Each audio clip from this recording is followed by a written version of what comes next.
even if it be against yourself, against your parents, against your relatives, or the rich or poor, for Allah protects all.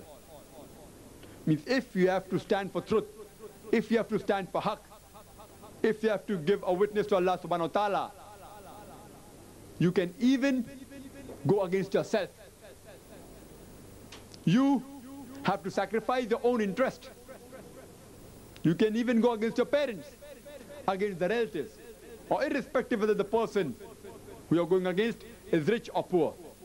You have to stand firmly for justice as witness to Allah subhanahu wa ta'ala. The third objective is equitable distribution of the income, of the wealth. Islam is against the philosophy that the wealth should be concentrated in the hands of few individuals. And the difference between the rich and the poor should be reduced. Otherwise, they will be enemies unto each other. For this, Islam has devised a system called as zakat. That every Muslim who has a saving, who has a wealth of more than the nisab level, more than the minimum wealth required, he has to pay 2.5%, 1/40th of that wealth every lunar year to the poor people. And the categories to whom zakat can be given has been clearly listed in the Qur'an in Surah Tawbah, chapter number 9, verse number 60, which says that zakat can be given to a fuqara, to a person who is poor. It can be given to a masakin, a person who is needy. It can be given to amilun, a person who is engaged in collecting and distributing the zakat. It can be given to mu'allafatu qulub, those whose hearts are inclined towards Islam, that is the converts or the reverts. It can be given to the riqab, that is the captives. It can be given to the gharimun, that is the one who has taken loan. It can be given to the debtor. The seventh category is Ibn Sabil, that is the wayfarer, the traveler. Even though he is rich, if he gets stranded in a foreign land and if he does not have money to go back or for his sustenance, you can give him out of the zakat money. And the last category is fi sabilillah, in the way of Allah. And this last category is further subdivided. In this category of fi sabilillah, it can be given to a person who is giving religious education, person who is acquiring religious education, the person who is involved in doing jihad in the way of Allah, striving, struggling, doing holy war in the way of Allah. It can be given to a da'i. It can be also given to a person who is obtaining the secular education. The several categories. This system of zakat has been specified.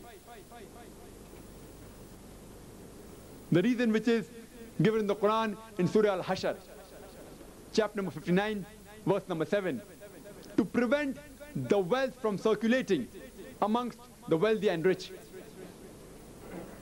The zakat has been devised to prevent the wealth from circulating amongst the rich and the wealthy.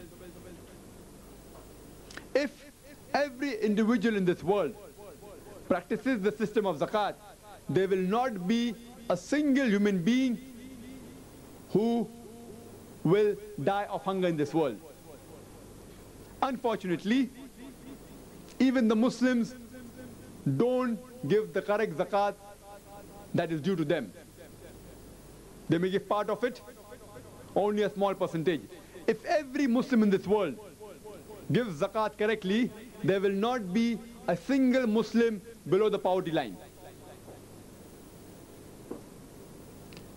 Islam teaches that to find lawful employment to the person who is unemployed and to give him a good remuneration for the work he does. The Quran also says that after a person dies, his wealth should be divided according to the guidelines laid in the Quran in Surah Nisa, chapter number 4, verse number 11, 12, and verse number 176. It should not go to one or two individuals of the society, how it is done today, that whatever wealth is remaining of a person who dies, it goes to one or two individuals. But the Quran specifies the wealth should be distributed according to the guidelines laid in the Quran. The fourth objective is individual freedom within the context of the social welfare.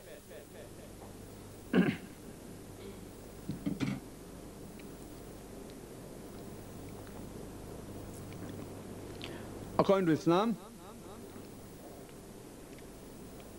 a man is born free. No one, not even the state, can abrogate his freedom, nor subject his life to strict regimentation.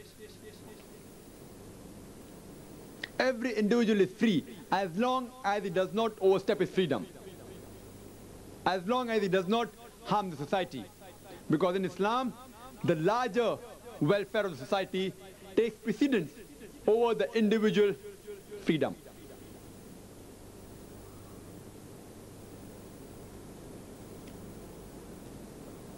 Working and labor, as well as the benefit in business are both important principles of the Sharia, but the former takes precedence over the latter. And if you're doing business or whatever it is, a big loss cannot be inflicted to relieve a small loss. Neither can a big profit be sacrificed for a small profit. So in short, Islam believes in individual freedom within the context of the social welfare. There are several evils of the interest-based economy. The reason why Quran has prohibited it. For example, if a person takes loan from the bank and say the cost price of a particular article is 100 rupees. He wants 10 rupees profit on that article. So his selling price will include the 100 rupees cost price, the 10 rupees profit, as well as the interest he's paying. Say it is rupees 10. So the selling price will be 120 rupees. The selling price will go up because of interest.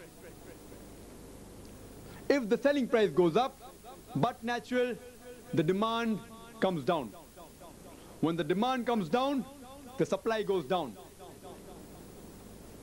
When supply goes down, but natural, the production comes down. When the production comes down, there is retrenchment and there is labor problem. There's problem of employment. There are a lot of social injustice. For example, if a person takes loan from the bank, irrespective whether he makes the profit or goes in loss, he has to pay that fixed amount of interest in the time stipulated. Even if some calamity befalls his family, like floods, earthquake, etc., still the person who has taken loan has to pay that amount along with interest. There is no social, there is social injustice. Irrespective whether the businessman goes in loss or profit, he has to pay